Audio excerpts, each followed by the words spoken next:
여보, 약속해. 그러지 않을 거지? 형님과 공개적으로 싸우지 마. 손해볼 짓은 하지 마. 위에서 안 하겠다면 안 되는 거 몰라? 말이라고 다 하는 거 아니다. 그래봤자 당신한테 돌아오는 건 해고 통지서라잖아. 그럼 애들은 어떻게 해? 당신하고 나하고는. 여보, 이 세상은 원래 다 그런 거야. 맞춰가며 살아야 하는 거 아니야? 당신이 그런 식으로 나가면 우리 또 거짓 신세 되는 거야. 돈 한 푼 없이 북쪽으로 쫓겨와서 우리가 어떻게 살았는지 잊어먹었어? 그런 생활은 한 번이면 족한 거 아니야? 저 애들 좀 봐. 해고되면 깡통 차야 돼. 여러분에게 묻겠습니다. 어떤 사람이 주장하는 대로 온천의 작은 문제를 확대하고 과장해서 우리의 앞길을 가로막는 민주적 권리를 주장해도 되겠습니까? 우리는 외부의 세계가 우리를 어떻게 바라보느냐에 따라서 죽을 수도 있고 살 수도 있습니다. 죽느냐 사느냐를 가르는 선은 분명히 그어져야 하고 누군가가 그 선을 넘으려고 한다면 우리 민중은 그자의 목덜미를 움켜쥐고 안 돼라고 단호하게 선언해야 할 것입니다.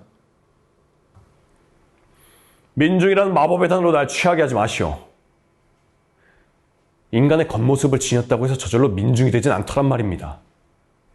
민중의 명예는 반드시 성취해서 얻어야 하는 것입니다.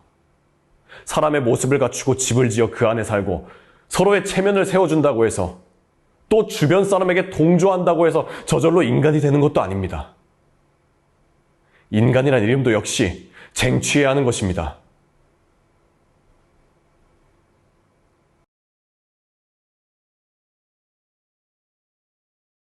희곡에서 발견한 유쾌한 이야기를 충전해드립니다. 휘발유 들어갑니다.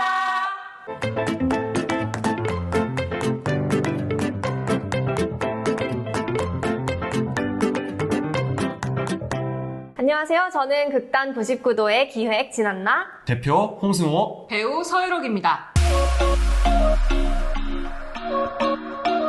오늘 휘발유 헨릭 입센의 민중의 적을 준비해보았습니다. 서 배우님, 민중의 적의 스토리를 간단하게 좀 설명해 주시죠. 네, 민중의 적의 내용은 19세기 후반 노르웨이의 한 시골 마을에서 온천이 발견이 되는데요. 그래서 이 마을이 온천 관광지로 점점 개발이 되기 시작합니다. 그러나 의사인 토마스 스토크만은 이 가죽 공장에서 나온 폐수 때문에 이 온천물이 오염됐다는 사실을 발견을 하고 시장에게 알리는데요. 재공사를 하기 위해서는 엄청난 비용이 들어가고 또 그동안의 온천의 이익을 포기해야 하기 때문에 시장은 그의 말을 무시하고 신문 보도까지 막습니다. 그래서 스토크만은 진실을 알리기 위해 집회까지 여는데요. 이 온천에 이해관계에 얽혀있던 시민들은 그의 말을 믿지 않고 오히려 스토크만을 적으로 돌리기까지 해요. 그래서 점점 스토크만과 가족들은 마을에서 고립을 당하고 이에 분노한 스토크만은 앞으로 자기는 끝까지 싸우겠노라 소리치면서 이 희곡은 마무리됩니다.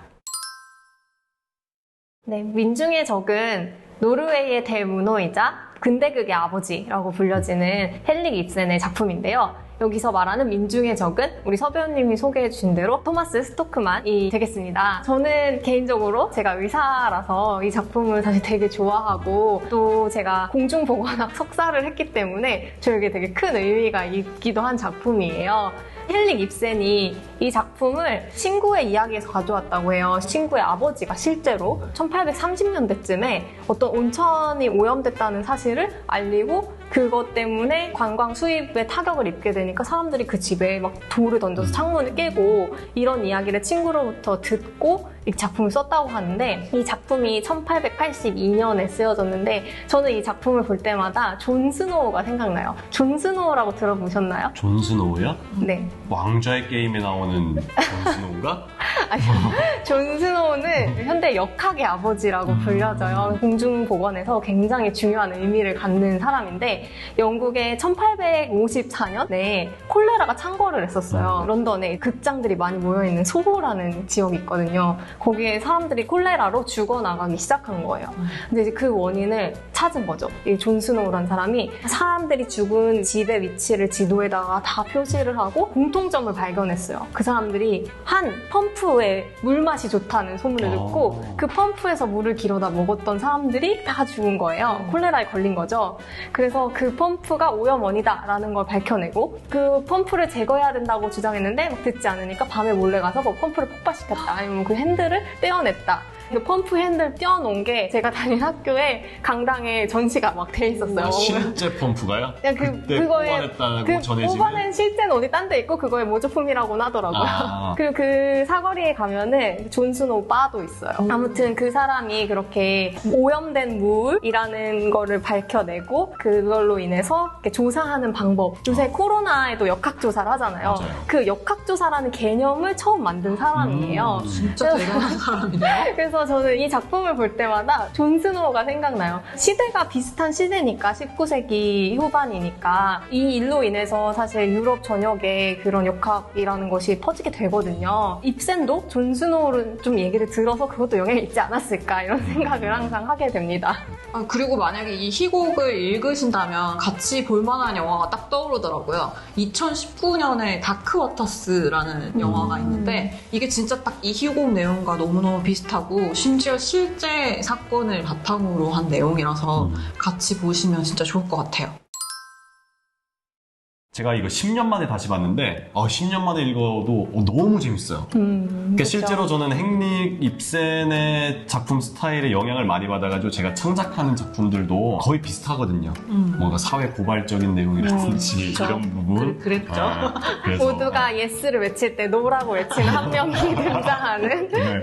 그래서 그런 스타일을 제가 헨릭 입센에 굉장히 많이 영향을 받았고 10년 전에 읽었을 때는 군중심리라는 것이 굉장히 공포적이구나 라는 것들을 느꼈다면 약간 거기에서 조금 더 확장이 된 것 같아요. 이번에는 더 집중이 되는 건 홉스타드, 그러니까 그 언론사의 주필이죠. 주필과 그리고 시장의 유착관계, 거기가 더 저는 집중이 되더라고요. 그게 왜냐하면 지금 우리가 살고 있는 이 시대도 약간 그렇지 않나 싶긴 하거든요. 네, 그래서 얼마 전에 뭐 검언 유착이다 해서 검찰과 언론의 유착 이런 굉장히 전대미문의 사건들도 분명히 있었고, 그리고 요새 언론에서 올바르게 바라봐야 될 사안을 어떻게 왜곡해서 내보내고 있나라는 부분들을 우리가 직접 체감을 하고 있잖아요. 그런 것들을 보면서 헨릭 입센의 이 민중의 적이라는 작품이 그러니까 어느 시대에 어느 환경에 갖다 놔도 어떤 가치를 반드시 전달하고 있구나라는 게 느껴져서 시대를 비추는 거울로서 제대로 작용을 하는 작품이라는 걸 느껴서 명작이라는 소리를 들을 만하다. 시대를 뛰어넘는 명작이죠. 맞아요. 1882년에 쓰여진 작품이 지금까지도 맞아요. 이렇게 공감된다는 게 대단한 것 같아요. 지금 현재 쓰여졌다고 해도 전혀 손색이 맞아요. 없네요. 맞아요. 그래서 저는 뭐 그런 것들이 많이 떠올랐어요. 그러니까 언론인이 가져야 되는 언론 윤리가 어떤 것일까? 그러니까 사실 다른 전문 직종에 있는 직업에 비해서는 법적 장치가 없잖아요. 왜냐하면 그게 언론은 표현의 자유가 반드시 보장되어야 된다는 인식 때문에 그러지는 못하는 거예요. 그렇기 때문에 좀 자기 검열을 해야 되고 그 언론 기관들에서 그런 언론 윤리를 잘 정립을 해야 되는데 그게 이제 강제적이지 않고 구속력이 없다 보니까 좀 언론 윤리가 많이 흐트러져 있는 게 아닌가 싶은 작품의 현실이라고 할까요? 그런 게 좀 많이 느껴져서 민중의 적을 보면서 우리나라의 언론 환경이 어떻게 더 조성이 되었으면 좋겠는가라는 부분에 대해서 좀 고민을 많이 해보게 됐던 것 같아요. 중요한 포인트네요. 네, 칼보다 펜이 무섭다는 말도 있잖아요. 다수의 선과 소수의 선에 그걸 결정하는 데 있어서 언론이 진짜 중요한 역할을 하는 것 같아요. 이게 진짜 각자 관심사가 너무 다른데 저는 환경 문제가 눈에 너무 들어요. 맞아요. 그래서 저는 정말 이게 1800년대 작품이라는 게 더 놀라웠던 게 그 시대엔 사실 환경 문제가 그렇게까지 대두되고 있지 않은 상황이었잖아요. 그럼에도 불구하고 입센이 이 환경 문제를 주제로 얘기를 했다는 사실 자체가 일단 너무 놀라웠고 저는 이걸 읽으면서 너무너무 화가 났어요. 답답해 답답해서 미치겠는 거예요. 스토크만 집회 장면에서 너무 열불이 터져갖고 읽다가 덮을 만큼 정말 지금 현재도 이런 일들이 너무 많이 일어나고 있잖아요. 님비 현상이라고 할 수 있는 것들 많죠. 환경이 파괴되는 걸 막는 게 중요한데도 불구하고 지금 당장 눈앞의 이익이 더 중요하다고 생각을 해서 이거를 뒤로 밀어넣거나 아니면 무시를 해버리는 경우가 너무 많아서 이렇게 계속 가다가는 과연 이 지구에 사람들이 살아남을 수 있을까 걱정이 많이 되거든요. 맞아요. 지구의 평균 온도가 많이 올라갔다고 하죠. 그리고 앞으로 1.5도가 더 상승하면은 그때는 이제 지구가 멸망한다. 뭐 이렇게 얘기를 하는 학자들도 있고요. 완전 멸망은 아니지만 더 이상 뭐 돌이킬 수 없는 임계점 온도라고 하죠. 지금의 속도라면 2040년에 1.5도를 넘을 거라고 예측하고 있죠. 미래를 좀 내다봐야 하는 게 아닐까 하는 생각이 너무 많이 들었어요. 맞아요. 2040년이라고 해봤자 20년밖에 안 남았는데. 저희는 아직 환갑도 안 됐을로 알고요. 그러니까요. 아주 한창일 텐데. 다음 세대를 걱정하는 게 아니라 우리 세대부터 지금 걱정을 진짜 해야 되는. 당면한 문제죠. 당면한 문제인데 사실 이런 문제를 이렇게 헨릭 입센이 1800년대 희곡으로 썼던 것처럼 우리도 연극으로 만들면 좋겠다고 해서 사실 저희가 해마다 테마를 잡잖아요. 근데 올해 테마는 더 환경 문제였죠. 그래서 이미 돌이킬 수 없는 지구가 되어서 그 시대의 젊은이들이 행동하지 않았던 어른들을 좀 벌하는 그런 작품을 기획을 했었는데 트리트먼트까지는 다 나왔는데 코로나. 시국인지라. 근데 사실 지금의 이런 코로나 사태도 그렇고 유례없는 장마도 그렇고 이렇게 우리나라는 거의 2달 가까이 이어지는 장마인 와중에 바그다드는 40도가 넘었다고 해요. 막 40도, 45도 이런 와중에 막 전력도 공급이 중단되고 시위가 일어나고 이런다고 해요. 그래서 이건 정말 전 지구적인 문제라는 걸 민중의 적에서 갑자기 환경 문제로 좀 많이 갔지만 저희가 같이 생각해보고 노력했으면 좋겠어요. 그래서 저희 99도에서는 되게 다양한 캠페인을 하고 있거든요. 99도도 충분히 뜨겁고 지구도 충분히 뜨겁다라는 슬로건으로 플라스틱 안 쓰기, 장바구니 가지고 다니기, 그다음 텀블러 가지고 다니기 뭐 이런 생활 속에서 실천할 수 있는 것들을 함께 제안드리고 또 많이 하고 있거든요. 저희 인스타에 놀러 오셔서 한번 같이 참여해 주시면 좋을 것 같아요. 사실 입센이 민중애적 전작인 유령을 발표한 뒤에 많은 비판을 받았다고 해요. 그래서 그거에 대한 이제 응수로 민중의 적을 쓴 거라고 하는데 민중의 적 안에서 스토크만의 대사에도 나오듯이 헨릭 입센은 올바른 가치를 주장하는 소수가 되고 싶었던 것 같아요. 척후병 얘기가 나왔었잖아요. 작품 안에서 사람들에게 조화로운 미래를 지향하는 척후병의 역할이 되고 싶다 이런 생각을 했던 것 같고 이 작품을 발표한 이후에 막 주고받은 편집글이 있더라고요. 거기서 입센이 그런 말을 했었어요. 적어도 10년쯤 뒤에는 스토크만을 이제 비난했던 사람들이 그가 주장했던 것과 같은 내용으로 집회를 열고 같은 주장을 할 수 있다. 하지만 이미 그때쯤이면 스토크만은 또 그보다도 더 10년 앞서 있는 사람이 될 것이다. 이런 말을 했고 나도 그런 사람이고 싶다라는 주장을 했거든요. 그래서 이제 헨릭 입센도 그렇고 연극을 하는 저희들도 그렇고 더 나은 미래를 연극을 통해서 제시할 수 있는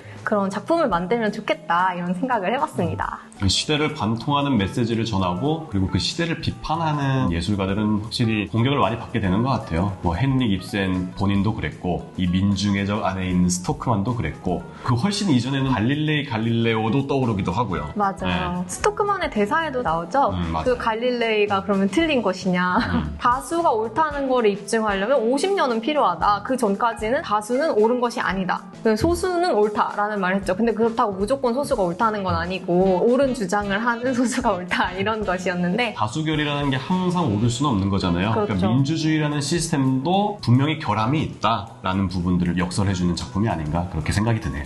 앞으로 세상이 발전하기 위해서는 스토크만 같은 사람이 꼭 필요하긴 한 것 같아요. 근데 가족의 입장에서는 되게 힘들 것 같아요. 옳은 일을 하는데 또 그걸로 인해서 가족들도 핍박받고 고통받으니까 하지만 옳은 주장 계속 해야겠죠? 네, 그게 저희가 연극을 하는 이유입니다. 이유입니까? 네.